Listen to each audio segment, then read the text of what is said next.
Será que você não sabe, nunca ouviu falar, que o Senhor, o Deus eterno, o Criador de toda a terra, Ele não se cansa, nem fica exausto? Sua sabedoria é insondável. Ele fortalece ao cansado e dá grande vigor ao que está sem forças. Até os jovens se cansam e ficam exaustos, e os moços tropeçam e caem. Mas aqueles que esperam no Senhor renovam as suas forças, voam bem alto como as águias, correm e não ficam exaustos, andam e não se cansam.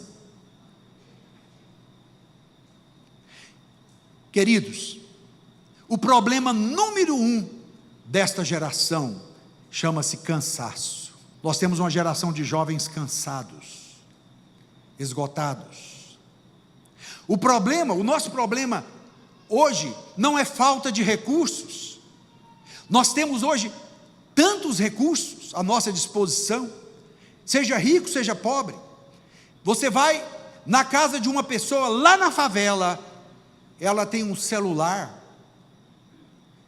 ela tem recursos, ela não precisa nem pagar telefone, ela usa o WhatsApp, ela sabe de tudo o que está acontecendo. Jovens hoje fazem cursos no YouTube, não precisa nem pagar para fazer um curso. Tem gente que está aprendendo música no YouTube, não precisa ir para a escola de música. Os recursos estão disponíveis. Nunca tivemos tanta informação ao nosso dispor como nos dias de hoje. Tantos recursos.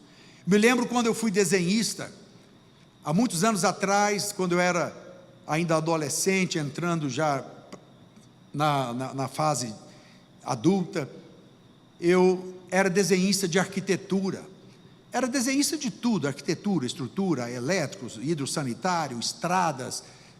Desenhei de tudo. Mas eu desenhava com uma caneta nanquim, numa régua T, num papel chamado papel manteiga, ou papel vegetal. E ali eu desenhava. Se eu errasse, eu teria que pegar uma gilete e ir lá e raspar para desmanchar aquele traço que eu fiz com tinta nanquim, depois soprar, secar, passar benzina para limpar o papel. Para escrever tinha que usar um negocinho assim que chamava aranha de normógrafo, né? Que você passava numa reguinha onde tinha ali as letrinhas ali perfuradas na reguinha, você passava e a pena passava aqui para escrever o número. Eu gastava uma semana para fazer uma prancha, uma folha, onde tinha ali, para quem entende, né? Planta baixa, corte, fachada. Uma semana. 30 anos depois, já morando nos Estados Unidos, eu falei, quer saber de uma coisa?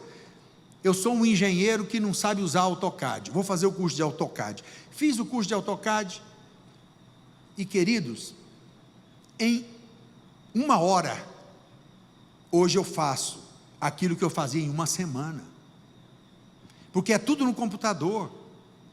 Existe um programa que chama Revit, que muitos de vocês devem conhecer, que você vai lá, ao invés de você desenhar os riscos da parede, você puxa a parede, levanta ela assim, ela já sai em 3D, e você tem ali dentro daquela parede todas as informações que você precisa, quantos tijolos, quanto de areia, quanto de cimento. E eu tive outro trabalho, outro emprego na minha juventude, que era de orçamentista.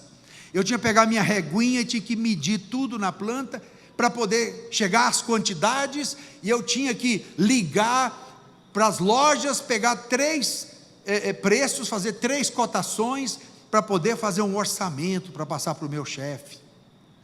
Hoje você já tira desse Revit lá, todos os quantitativos, e você vai na internet e acha o preço de tudo, não é verdade? Você não precisa ligar para mais ninguém, você acha o preço ali de tudo. Quantos recursos nós temos? Quantos recursos? Hoje nós temos o celular na palma da mão, que ele faz tudo. Há aplicativo para tudo. Há aplicativo para medir a sua pressão, você não precisa nem do aparelho de pressão. Você se tornou um produtor cinematográfico. Quando nós gravamos o primeiro álbum do Koinonia, nós pagamos caro para alugar 5 câmeras, e não tinha dinheiro para alugar a luz, então o vídeo saiu todo escuro. Hoje toda igreja tem LED, toda igreja pode comprar iluminação barata. Hoje as igrejas têm telão de LED. Há tanto recurso, irmão, há tanto recurso. Hoje as pessoas têm o seu carro, as pessoas têm Uber, não precisa nem pegar ônibus, né? Quantos recursos? Você não precisa nem carregar dinheiro, você chama que no aplicativo, você não corre risco de vida, porque não está envolvendo dinheiro ali, né? Como é diferente. Então o problema não é falta de recursos, e o problema também não é falta de tempo. Antes a gente não tinha tempo para nada, tinha que trabalhar durante o dia, correr para a faculdade. Hoje a pessoa está trabalhando, está fazendo trabalho da faculdade ali, o chefe não está nem vendo, né? Hoje a pessoa faz uma tarefa, realiza uma tarefa, como eu dei o exemplo aqui, em 1 hora você faz aquilo que você fazia em 1 semana, te sobra tempo. Hoje os jovens têm tempo, mas eles estão cada vez mais envolvidos numa teia de luz. Por que luz? Porque tudo o que os jovens fazem hoje envolve luz. Já parou para pensar? Tudo que nós também, da geração passada, fazemos hoje, está envolvendo luz, LED. Nós somos a geração do LED.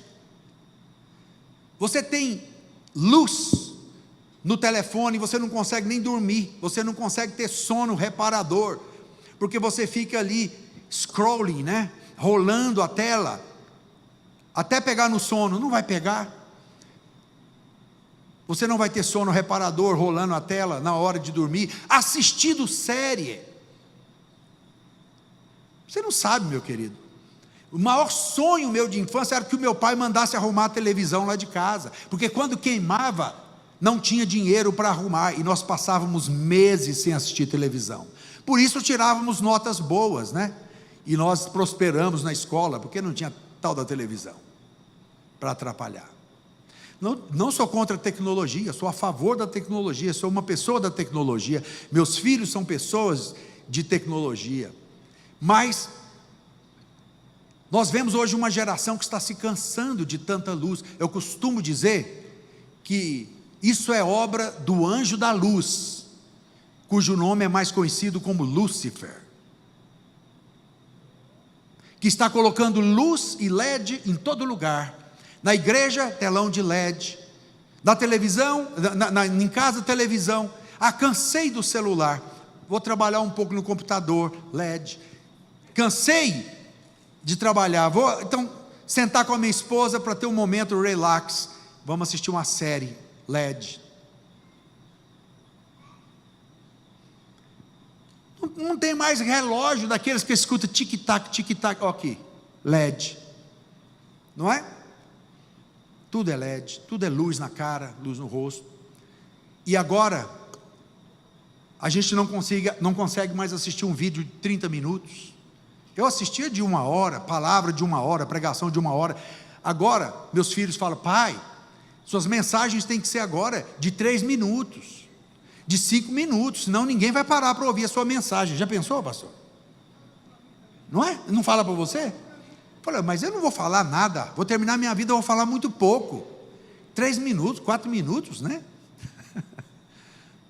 A geração imediatista, a geração que quer resultados imediatos, rápidos. É essa geração que nós estamos vendo, que está doente, está cansada de tanto rolar a tela, está ansiosa, e nós já arrumamos um tanto de nomes para essas doenças do comportamento, do vício. Nós brasileiros têm uma tendência, né, de simplificar as coisas. Qualquer coisa é TDAH. Todo mundo agora está com um complexo de autismo, né? Todo mundo é autista, né? Já viu? Qualquer coisa, o menino é custoso, ele é ansioso, é autista. Não, ele é perfeccionista, é autista. Então eu sou autista e não sabia, pastor. Mas essa que eu descobri agora. Ó o jeito que o pastor Flávio está me olhando. Autista também. Né? Queridos, claro que existe a doença, claro que existem métodos para diagnosticar o autismo. Mas nós viramos, sabe, nós somos aquela geração que simplifica. Eu cresci na geração brasileira que simplifica tudo. Todo mundo de olho puxado, todo mundo que é asiático é o quê? Japonês. Não é não? Todo mundo que tem um narizinho mais comprido assim, que gosta de comer quibe, é o quê? Turco. Lá em Goiânia, os judeus que moram lá em Goiânia, os armênios, os árabes, morriam de raiva quando chamavam eles de turcos. Brasileiro assim simplifica tudo. Galego, se o cara é brancão do olho azul, é galego. E nós estamos simplificando até as doenças agora, né? Alzheimer, a pessoa começou a caducar, irmão, de velho, é Alzheimer. Alzheimer só se detecta após a morte, através de autópsia. E nós falamos que ele está com Alzheimer, não é isso? Ela começou a ter Alzheimer. Olha, na nossa linguagem lá de Goiás é caduquice mesmo, né? É demência. E nem todo tipo de demência é Alzheimer, tem vários tipos de demências. Mas onde eu quero chegar? Que nós vivemos hoje essa geração imediatista, que simplifica tudo, que não quer dificuldade, que não sabe mais fazer conta na calculadora, não sabe o que é uma raiz quadrada, sabe? Você pergunta algumas coisas, tem filhos que não sabem trocar uma pilha do controle remoto, dá birra porque o controle remoto parou. E o pai e a mãe têm que ir lá trocar a pilha para ele, porque ele depende do controle remoto. E já quer que na casa não tenha controle remoto. Chega lá em casa e dá um tapinha assim, uma palminha, pá. Televisão liga, né? Irmãos, o verso 28 diz que Deus nunca se cansa. Deus é a fonte eterna de força. O que essa geração precisa não é de recursos, nem de tempo. O que essa geração está precisando é de energia. Cansaço é falta de energia. O grande problema dessa geração é energia. O grande problema do mundo é energia. Nos falta energia para tudo. Mas Deus não se cansa. O Salmo 121, no verso 4, diz que Deus não tosqueneja, Deus não dormita, o guarda de Israel não dormita, ele não toscaneja. O que quer dizer? Isso quer dizer que ele não cochila, ele, em outras palavras traduzindo, ele não dá aquela pescada. Quantos aqui estão assistindo televisão, no meio do filme você começa, eu faço isso demais, dou aquela pescada, parece que eu peguei um tucunaré ali, né? Você já pescou assistindo televisão? Deus não pesca, Deus não dorme. Você lembra de Jesus no barco dos discípulos, quando eles enfrentavam ali a tempestade, atravessando o lago? Diz a Bíblia que Jesus estava na popa do barco, o quê? Dormindo. Você acha que ele estava dormindo? Você acha que Deus dorme? Jesus estava ali sabendo e tendo conhecimento de tudo o que estava acontecendo, do desespero dos discípulos ao tentarem dar um jeito naquela situação por suas próprias forças, tentando tirar a água de dentro do barco. E Jesus esperava o momento em que eles iriam despertá-lo. Essa é a chave. A solução dos nossos problemas está nisso. É mais simples do que nós podemos imaginar. É despertar o Deus que não dorme.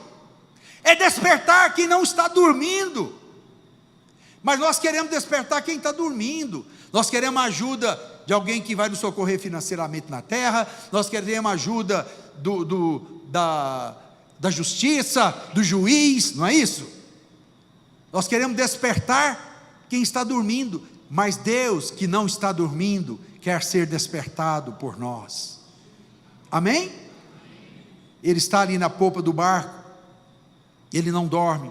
Verso 29 diz: ele fortalece ao cansado e dá grande vigor ao que está sem forças. Deus é a fonte de energia, ele dá energia ao que está cansado. E no verso 30 diz: os jovens se cansam e ficam exaustos, os moços tropeçam e caem. Você acha que jovem não cansa? Que jovem é forte? Está dizendo aqui que os jovens se cansam desde aquela época e caem. 1 João 2,14 diz: jovens, vocês são fortes. Esse versículo, se parasse só aí, estaria em confrontação com esse trecho que nós lemos. Mas ele diz: jovens, vocês são fortes, porque a palavra de Deus permanece em vossos corações. Nós somos fortes quando a palavra de Deus permanece em nossos corações. O segredo da força, a fonte da força, está em Deus. Verso 31 diz assim, que é o tema dessa música que nós cantamos: mas aqueles que esperam no Senhor renovam as suas forças, voam bem alto como águias, correm e não ficam exaustos, andam e não se cansam. E a palavra que esperar no Senhor, que é essa palavra hebraica kavá, ela não significa sentar e ficar parado, sentar e ficar, oh Deus, estou aqui, vê se me erra. Não, ela significa conectar-se. Kavá significa plugar, ligar a Deus, ligar-se a Deus, conectar. A gente se conecta em tanta coisa, mas essa palavra significa pegar o Wi-Fi de Deus. Está entendendo? Descobrir a rede Wi-Fi de Deus e conectar-se. Como? Através da oração, através do relacionamento com Deus. E dizem que renovarão as forças. Eu achei engraçado essa palavra no hebraico, forças, que é koach, mas escreve koach, K-O-A-C-H, koach. E eu me lembrei da palavra coach. As pessoas hoje querem força através de soluções terrenas, livro de autoajuda, ter um coach, ter um psicólogo, são importantes, não estou desmerecendo nenhuma dessas carreiras, sua importância, mas substituir a fonte de força que é o Senhor por essas coisas que está errado. Primeiro você recorre a Deus, e Deus pode até te direcionar a procurar uma ajuda terrena, mas primeiro você busque direto na fonte. Imagina, você tem lá, você vai no mercado, você compra lá um aparelho novo, um liquidificador novo, e você coloca ele lá em cima da bancada na sua cozinha, e você olha para ele, você quer fazer ali um suco, quer fazer uma vitamina, alguma coisa, e olha para o que está faltando, você vai lá, liga, e nada acontece, e aquilo ali é potente, você pagou caro, você comprou o Ninja, você comprou o melhor, né? O que está faltando? Você pegar o cabo e você ir lá e plugar na tomada, plugar na fonte de energia, aí você liga aquele liquidificador e ele cumpre o propósito dele. Sem ligar-se, sem conectar-se a Deus, você jamais cumprirá o teu propósito na terra. Na sua própria força, no teu próprio entendimento, tentando se autoajudar, ou tentando buscar ajuda de pessoas que não são fonte de energia, você jamais irá cumprir o teu propósito na terra. Se você quer cumprir o propósito, a missão que Deus te deu, o plano que Deus colocou no seu coração, o projeto que Deus colocou no seu coração, você tem que buscar conectar-se com a fonte de energia, que é Deus. O próprio Jesus precisou fazer isso.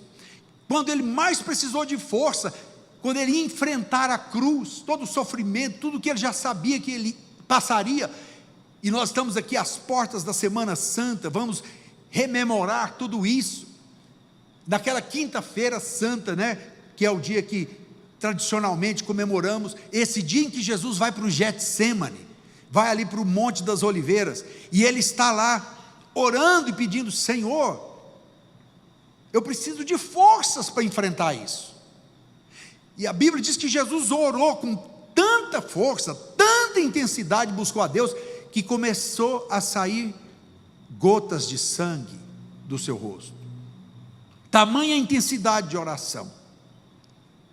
Ele orou, e diz a Bíblia, que um anjo de Deus estava do lado dele, fortalecendo a Jesus.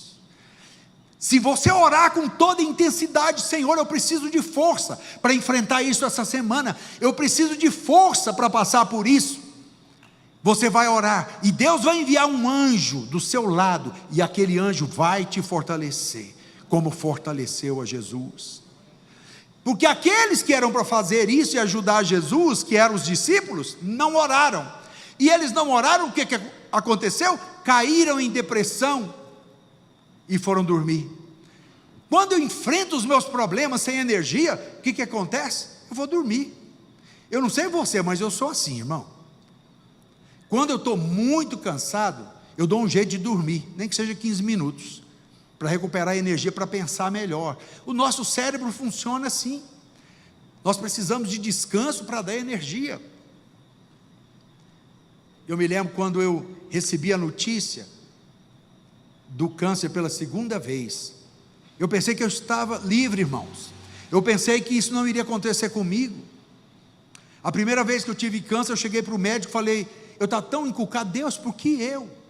Eu sou um homem que está te servindo, que está fazendo a tua obra, Senhor. Desde que me converti, aos 20 anos de idade, eu estou fazendo a obra. A gente pensa às vezes que as doenças que nos sobrevêm é castigo de Deus, não é? É um pensamento que Satanás, é o primeiro pensamento que Satanás sopra no nosso ouvido, de que doença, principalmente doença grave assim, é castigo de Deus. Mas eu quero dizer para você, que quando você está em Cristo, Deus não castiga ninguém, mas Deus não te traz mal, jamais, jamais, jamais. Ah, mas será que Deus está com raiva de mim? Eu quero dizer uma coisa para você: se você está em Cristo, Deus jamais terá raiva de você. É impossível Ele ter raiva de você, sabe por quê?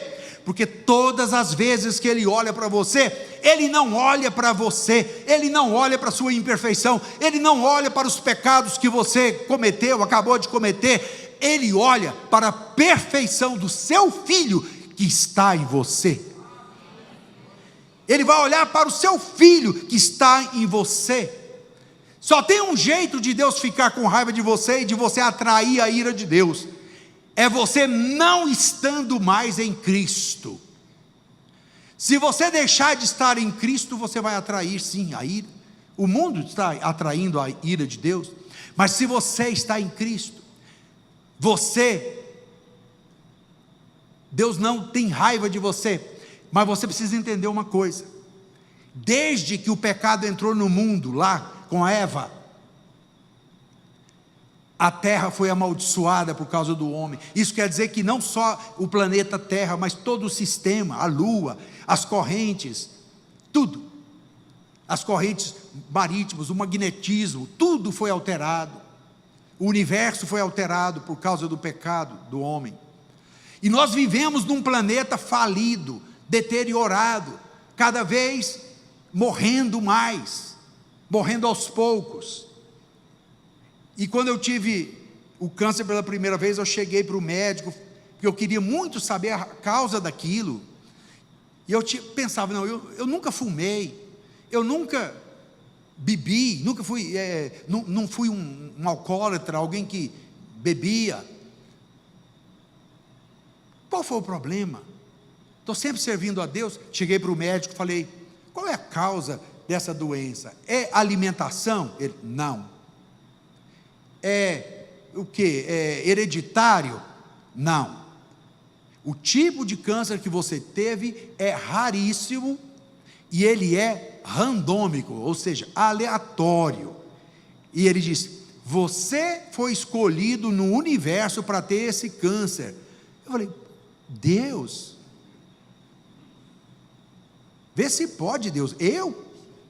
Mas não é Deus.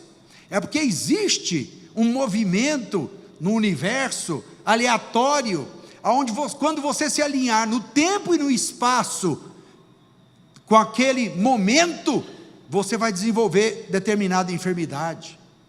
Ou você também pode, por uma coincidência do tempo e do espaço, estar no lugar na hora errada. E você pode ser vítima de uma bala perdida, e você pode ser vítima de um acidente. Imagina numa rodovia, num cruzamento. Então, queridos, essas coisas acontecem conosco, porque o nosso planeta é falido e é regido por leis que não é Deus. Deus faz é nos livrar da ação dessas leis. Deus faz é nos salvar. E quando eu tive câncer pela segunda vez, eu falei: como pôde isso voltar? Como isso pôde acontecer de novo? E aquele momento foi quando Deus falou comigo nessa palavra: conecte-se a mim, espera em mim. E eu esperei nele.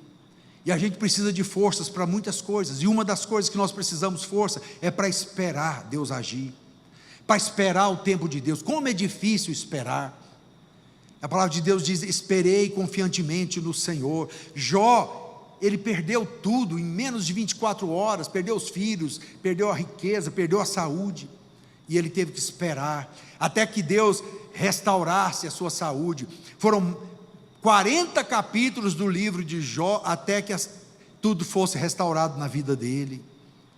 Como é difícil esperar. Nós precisamos de forças, sabe? Nós precisamos de força para prosperar financeiramente.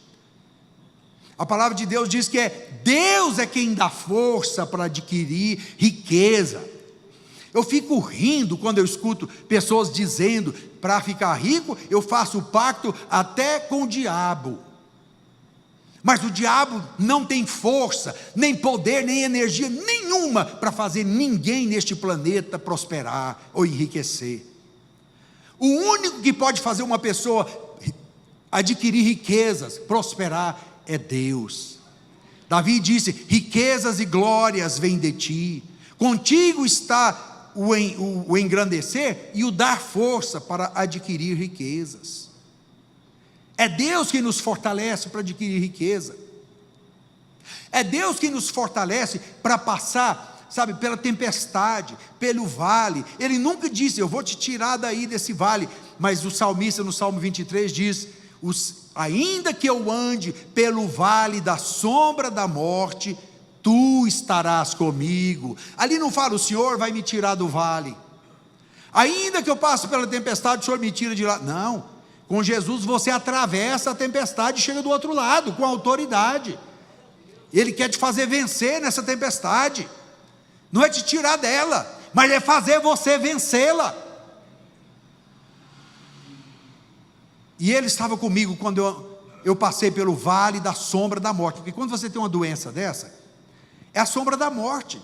As pessoas olham para você: tadinho, vai morrer. Já fez o testamento? Falei: de quê? Testamento de nada, né? E o pastor agora já era, vai para a glória mais cedo. E as pessoas, né, acham que quem morre em Cristo é digno de pena. Não é. Quem morre em Cristo está muito melhor, numa vida muito melhor, programada desde a eternidade já para mim e para você, que é a eternidade. E a gente fica com dó, ainda fala: coitadinho, morreu cedo. Não, foi promovido cedo, né? Por isso o apóstolo Paulo diz: para mim o viver é Cristo. Quer viver na terra? É Cristo. E se morrer? É lucro, não é? É lucro. E eu tive preparado várias vezes para isso, mas Deus tem permitido que eu esteja aqui até que cumpra o seu propósito. E está chegando um propósito, irmãos. Esse jovem aqui, bonito, que um dia já foi feio, mas hoje é bonito, né? Que minha esposa teve coragem de casar com aquele pavio, né? De frente parecia que estava de lado parecia que já tinha ido embora há muito tempo, né? Tão magro que era. Esse jovem lindo agora, jovem desse jeito, você acredita que vai ser vovô no final do ano? Isso é uma bênção, irmãos. Primeira netinha. Então imagina quanto que eu vou babar. Eu poderia ficar aqui hoje à noite contando todos os testemunhos, as maravilhas que Deus fez na minha vida, em momentos de tanta dificuldade, como Deus abriu as portas. Noutra oportunidade eu vou contar esse testemunho para você, mas hoje eu quero deixar com você esta palavra, esse encorajamento. Tenha ânimo. Você está cansado, minha irmã, você está cansada, você já orou muito, tem hora que você, não, eu vou desistir, não aguento mais orar pelo meu marido, estou cansado. Não, você vai renovar as suas forças, você vai subir com asas como águia. A situação está difícil, meu irmão, minha irmã, sabe o que você precisa? Você precisa voar com asas como águia, e você vai voar por cima das circunstâncias. Você vai olhar por cima, aí você vai enxergar a solução. Nossa, eu estava dentro do problema e não conseguia enxergar. Eu saí fora, estou voando por cima, numa outra dimensão, agora eu vejo a saída. E às vezes você está ali debatendo, lutando na sua força, tentando sair. Mas Deus quer te dar asas essa noite, para você se levantar, para você voar, subir, e você vai se conectar a Ele através da oração, através do relacionamento com Ele. Eu não conheço ninguém que tenha chegado fraco, cansado, incrédulo, sem sentir nada na presença de Deus no seu quarto, e tenha saído de lá da mesma forma. Ninguém. Muitas vezes eu orei e falei, eu não tenho vontade de orar, eu não estou sentindo Deus, eu não estou sentindo nenhum desejo de orar, eu prefiro ligar a televisão, relaxar, assistir ali boa série, pegar o celular, ver um humor, né? Vamos ver um negócio de humor aqui no celular. Isso não vai resolver, isso não vai te dar energia, pelo contrário, vai te roubar o pouquinho que você tem. Mas se você for para o quarto, em obediência, em entendimento, indo contra os seus sentimentos, você vai para lá e você começa a clamar, Deus me dá força, faz igual Jesus, Deus me fortalece. Senhor, eu não consigo enfrentar essa semana, essa situação. Senhor, eu tenho que dar essa palestra essa semana no meu trabalho. Deus, eu tenho que apresentar meu projeto final da faculdade. Deus, eu não tenho força, eu não dou conta, me ajuda, me dá força. Senhor, eu tenho que ter aquela conversa com aquela pessoa, precisamos resolver essas pendengas, eu não tenho força. Senhor, eu tenho que pagar uma conta essa semana, eu não tenho como, é muito para mim. Senhor, me dá força, me dá sabedoria, sabe? Você vai orar, daqui a pouco, olha, você vai receber asas, e você vai começar a subir, e você vai começar a planar sobre aquelas circunstâncias, sabe, querido? E você vai enxergar, opa, está ali, as águias, elas sobem nas regiões celestes, elas sobem nos lugares mais altos dessa atmosfera, e ela, lá de cima, com aquele olhar de longo alcance, ela enxerga o alimento dela, a presa, a minhoquinha, lá no pasto, e ela mergulha, e ela vai lá, e pega a presa, e vai alimentar os seus filhotinhos. Deus quer te dar visão de águia, para enxergar a saída, para enxergar a solução, amém? Deus quer te dar asas de águia, para subir, sair dessa emaranhado que você está, isso que te aprisiona. Deus quer te estender a mão, te tirar dessa água, onde você está afundando. E para terminar, eu quero citar aqui, Filipenses 4,13, porque uns dizem, nada posso, não consigo, não é para mim, eu não tenho recurso, eu não nasci num berço de ouro, isso não é para mim. Outros dizem, tudo posso, eu posso, eu tenho recurso, eu nasci no berço de ouro, eu sou inteligente, eu posso na minha força, eu vou resolver isso, deixa comigo, porque eu faço e aconteço, não é? Esses terminam quase que sempre na depressão, porque tentam fazer tudo na sua própria força, acabam na depressão. Mas há aqueles que, apesar da fraqueza, que apesar da falta de recurso, que apesar da falta de tempo, eles dizem: tudo posso em Cristo que me fortalece. Hoje não existe mais vestibular, né? Mas quando eu fui entrar na escola de engenharia, eu tive que prestar vestibular. Hoje é Enem, né? Mesma coisa, né? Mas quando fui estava me preparando para o vestibular, eu trabalhava, irmãos, das 5 horas da manhã às 8 horas da noite, na construção civil. Eu era técnico em edificações. E eu queria fazer engenharia civil para sair daquela dificuldade de trabalho que era o meu. E eu chegava morto em casa, desmaiava para acordar no outro dia, 5 da manhã, para pegar a van do trabalho que eu tinha que levar para longe da cidade onde eu estava trabalhando na construção de um reservatório de água. Irmãos, eu não tinha energia, eu não tinha tempo, muito menos recurso para pagar um curso preparatório para vestibular. Eu não tinha nada disso. Então o que me restou? Eu falava: tudo posso naquele que me fortalece. Deus, só o Senhor pode me colocar dentro daquela universidade. E eu orava: Senhor, se tem 20 vagas para o curso de engenharia, só tem 19, porque uma é minha. Só tem 19 disponíveis, porque uma é minha. E eu orava, e o meu colega de trabalho, na mesma situação que eu, ria de mim e falava: você está querendo demais, está escrito na Bíblia, faça da tua parte que eu te ajudarei. E não está escrito isso, né? E eu tinha que fazer minha parte, mas eu não tenho tempo para fazer minha parte. Como é que eu vou estudar? E eu prestei vestibular sem estudar. E foi milagre, irmão, tenho certeza que foi milagre, porque eu passei e fui fazer o curso de engenharia. Tudo posso naquele que me fortalece. Eu enfrentei a quimioterapia pela graça de Deus. Cada sessão era uma fraqueza tamanha. Alguém aqui já passou por quimioterapia? Já passou, irmão? Já passou? Não, a gente não fica muito fraco? Eu tive que passar pela convencional, porque meu plano de saúde não cobria a quimio nova, né? E a fraqueza é tremenda. Você vira uma geleia deitada na cama. E você quer fazer as coisas, mas não tem ânimo, não tem energia, não tem força.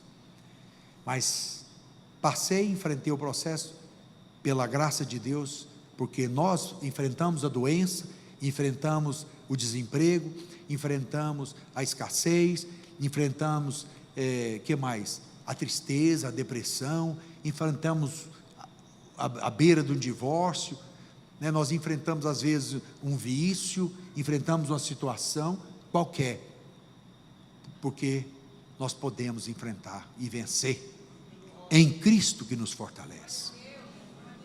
Há aqueles que dizem: tudo posso em Cristo que me fortalece.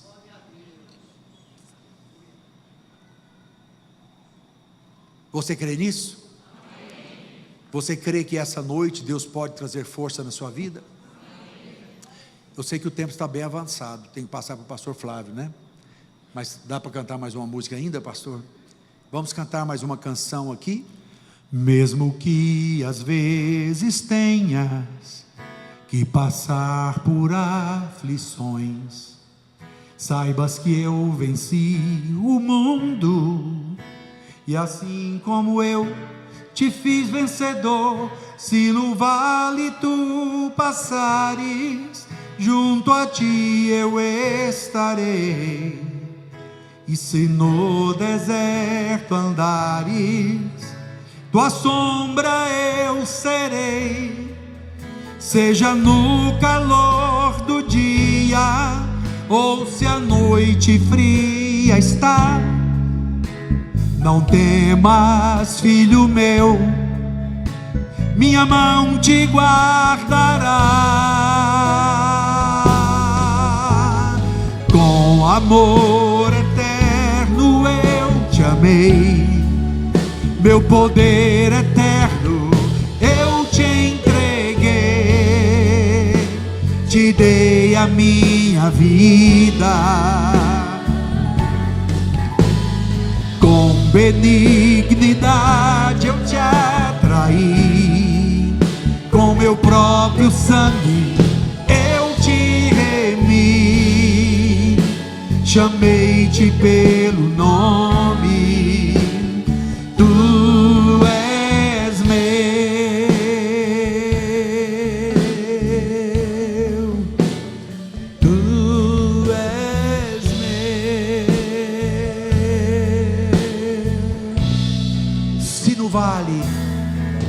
se no vale tu passares, junto a ti eu estarei. E se no deserto andares, tua sombra eu serei. Seja no calor do dia, ou se a noite fria está, não temas, filho meu, minha mão te guardará. Com amor eterno eu te amei, meu poder eterno eu te entreguei, te dei a minha vida, com benignidade eu te atraí, com meu próprio sangue eu te remi, chamei-te pelo nome.